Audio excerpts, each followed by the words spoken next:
Now we will be doing experiment number 10, in which the same procedure we have to follow, but instead of using a half wave rectifier by using a single phase SCR single phase half wave rectifier, what we are doing is we are using full wave rectifier. Now what are the connections are?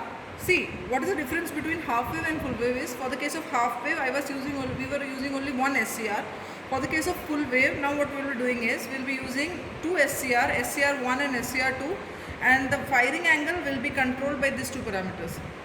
Now the connections are plus 10 volt to SCR1, then next 10 volt to SCR2. It is applied across anode. Now both the cathode terminals I am shorting. Next one is common across the input. This input I will be taking from this cathode.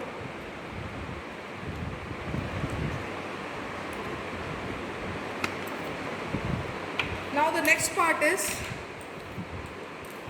I don't require any emitter, so I will be shorting this one, connecting the load, and the last part is taking output across the CRO. See, there is a difference in this. What is that? In theory, the waveform which is being plotted or which has been shown in the book is through RL load. Here we are only doing it by R load. So the spike which is obtained across the negative half cycle will not be available here. See.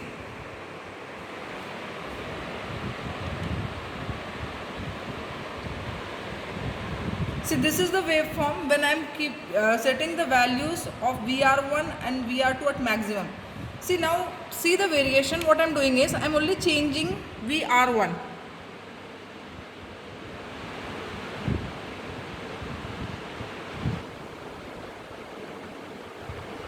See the variation in waveform.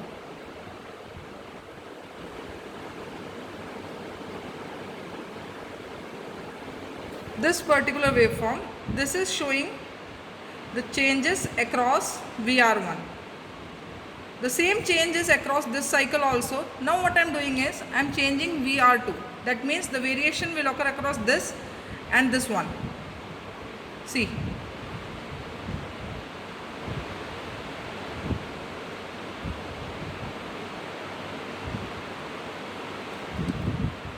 Completely zero. Again I am changing the firing angle, that means I am increasing the drop through VR2. So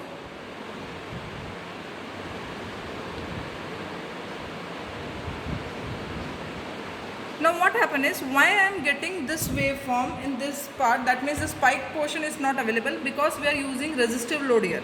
If in case we are using a circuit which is having RL load, then the spikes which are available at the negative half cycle will be available here. The reason behind that is the stored voltage को जो है आपका वो zero तक आने के लिए time लगता है, तो उस ड्यूरेशन में मेरा जो आउटपुट होता है वो क्या होता है और एक्सटेंड होकर देन आपका आता है. So if we go to this theoretical waveform, the theoretical waveform is somewhat like this. This spike is not visible there because we are using R load. If we are using RL load, then the spikes will be clearly visible on your CRO.